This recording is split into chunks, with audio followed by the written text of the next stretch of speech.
Nacional, muchas gracias por la apertura. Señoras y señores asambleístas, muchas gracias por recibirnos a los pacientes renales este día. Prometo ser breve y no aburrirles mucho. Señora Presidenta, la enfermedad renal crónica cambia la vida no solamente de los pacientes renales, sino de nuestras familias.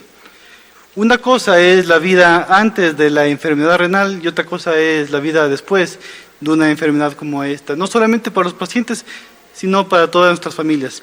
Antes de tener esta enfermedad, muchos éramos, o somos todavía, no profesionales, abogados, ingenieros, médicos. Ahora somos pacientes renales.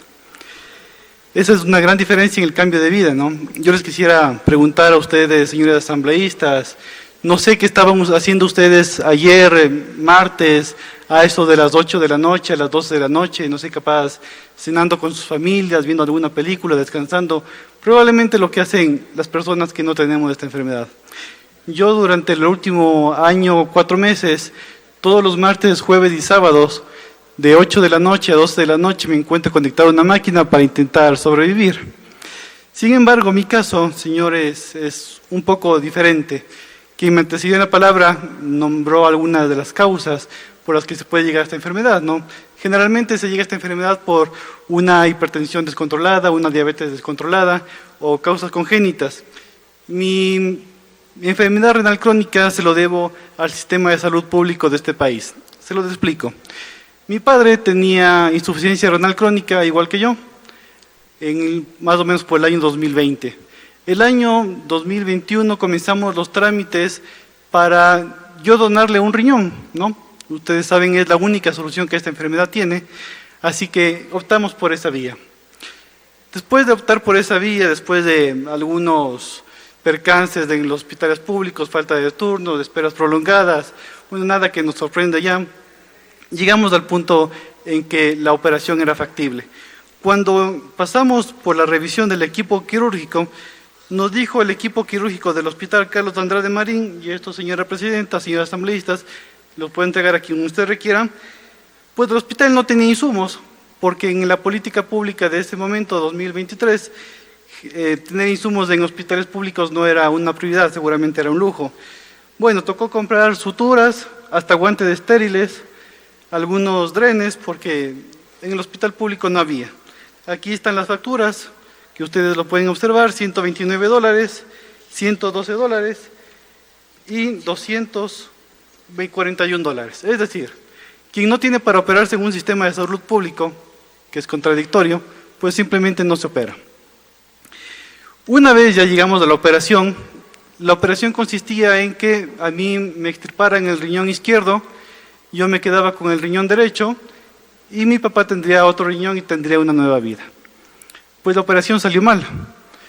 El médico cirujano me cortó la aorta y me desangré en quirófano.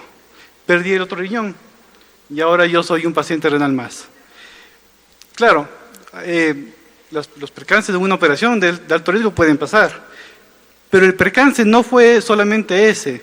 El percance fue que un hospital público no tenía una de estas, una sutura para suturar arterias, que cuesta entre $2.50 y $10. Y me desangré, perdí mi otro riñón. Después de eso tuve 3 paros cardiorrespiratorios, tuve neumonía, estuve más o menos un mes en coma y sigo vivo.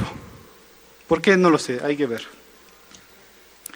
Después de eso vivimos con eterno miedo los pacientes renales de no saber si va a haber la medicación, de no saber si vamos a tener las citas médicas, de no saber muchas cosas, de no saber si nuestra diálisis, de nuestra clínica de diálisis, va a tener energía eléctrica para dializarnos. Tampoco lo sabíamos del año anterior. Yo tuve el privilegio que mi clínica de diálisis tenía planta eléctrica, pero ¿y los demás? Ahora vivimos también con el miedo a los pacientes renales, no solamente los que tienen fístula, de que alguna fístula se les pueda dañar, se les pueda taponar, se les pueda perder su línea de vida, sino también vivimos con el miedo de que el gobierno simplemente decida no pagar porque tiene otras prioridades. Claro, las prioridades del gobierno central generalmente las vemos por dónde ponen el presupuesto.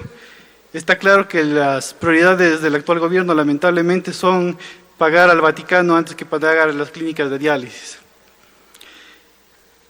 Yo discrepo en este punto con quien me antecedió. Mi intervención sí es política, porque yo quiero que se cumpla una política pública de salud para todos y para todas. Yo quiero que se cumpla la Constitución. Sí, quizá aquí en este país es mucho pedir que se cumpla la Constitución, quizá es utópico pedir que se cumpla la Constitución, pero eso sí es mi pedido aquí a ustedes, señores asambleístas. No quiero desaprovechar tampoco esta oportunidad para agradecer a los enfermeros y a los médicos que en muchos casos sin sueldo nos han seguido atendiendo y nos han seguido prestando los insumos. Vale destacar en esto, señores asambleístas, hacer un pequeño paréntesis, y es que cuando hace justamente un año, los meses de enero y febrero, cuando yo me realizaba la diálisis en el Hospital Carlos Andrade Marín, en la área de diálisis de este hospital nos pedían comprar desde las mangueras, porque no habían, estas son desechables, hasta la heparina. Esto es el líquido anticoagulante que se pone una vez finalizado la diálisis para que las venas no se tapen. Esto es, señores asambleístas, lo que vivimos los pacientes renales. Mucho temor y mucho miedo de una política pública en general bastante indolente. Señora Presidenta, no quería terminar esta intervención sin hacer unos breves aportes a la ley que ustedes están revisando en el primer debate. Miren, en el artículo número 9, cuando hablan de la cobertura integral, está muy bien el artículo, pero debería ampliar un poco más. ¿Por qué? Los pacientes renales tenemos medicación muy específica que no está dentro del cuadro básico general. Les pongo un caso muy específico. Cada mes a nosotros se nos hace exámenes para ver qué tan alto está el fósforo. Para esto hay un solo medicamento, Sevelamer 800 miligramos. Esto no está en el cuadro básico médico, por lo cual las clínicas de diálisis ni los hospitales públicos nos lo otorgan. Debemos comprarlo de forma privada. Cada caja cuesta $50 para un mes. En el artículo 20 se establece que los hijos asistirán a sus padres a sus hijos para la asistencia médica y se generarán las debidas licencias médicas para eso. Sí, está bien, pero en mi caso, por ejemplo, no solamente mi padre estaba enfermo renal, ahora yo soy enfermo renal, hay las consecuencias de cada caso. Quien me atiende es mi hermana, quien me ayuda es mi hermana. Ella no estaría cubierta por el artículo número 20. En el artículo número 21 está muy bien fortalecer la estabilidad laboral para los pacientes renales crónicos, pero ¿y la inserción laboral? Si no hay pacientes renales laborando, ¿de qué los vamos a proteger? Por ejemplo, señora Presidenta, yo no sé cuántos pacientes renales crónicos trabajan en la Asamblea Nacional, solamente por poner un ejemplo. ¿Cuántos pacientes renales crónicos tienen una cuota dentro de los famosos consejos de la judicatura que siempre se caen? ¿O cuántos pacientes renales crónicos forman parte de los ministerios? No lo sé, se los dejo de tarea. Concordante con esto, en los artículos 32 al 34 se establecen los distintos tipos de infracciones por no otorgar licencias. Volvemos al punto del artículo 20, hay que generar un poco más de cobertura para pacientes que tenemos nuestra asistencia no por nuestros parientes directos, sea padres o hijos. Yo creo que habría que ampliarlo a un grado de consanguinidad o afinidad.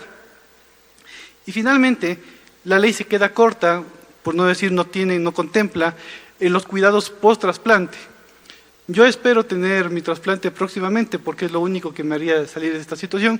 Spoiler para esto, también he tenido que comprar las suturas para esa operación. Si les gustan también les puedo pasar esas facturas porque el hospital tampoco los tiene, porque en el Nuevo Ecuador tampoco hay suturas. ¿Y qué va a pasar con los pacientes que ya son trasplantados? Cuando los pacientes son trasplantados reciben dos medicamentos básicos, microfortil y tacrolimus. En algunos casos, señores asambleístas, el tacrolimus se tiene que retirar cada 15 días de un hospital público. Eso significa que cada 15 días el paciente tiene que acercarse o su familia tiene que acercarse al hospital público, esperar que el médico la atienda, hacer la fila en farmacia y retirar. Es casi un día. ¿Cómo podemos mejorar eso? Se los dejo también para que lo razonemos y lo pensemos en los procesos de socialización de la formación de la ley. Y no me quiero retirar, señor asambleísta, sin recordar al bueno de Antonio Gramsci, que también aplica en estos momentos cuando el miedo persigue atrás de nosotros por la falta de política pública, como ya lo había mencionado. Los pacientes renales, señores asambleístas, vivimos con el pesimismo de la razón de saber qué es la enfermedad que nos aqueja, pero vivimos también con el optimismo de la voluntad de saber que algún día llegará ese trasplante que nos sacará de esta situación. Muchas gracias.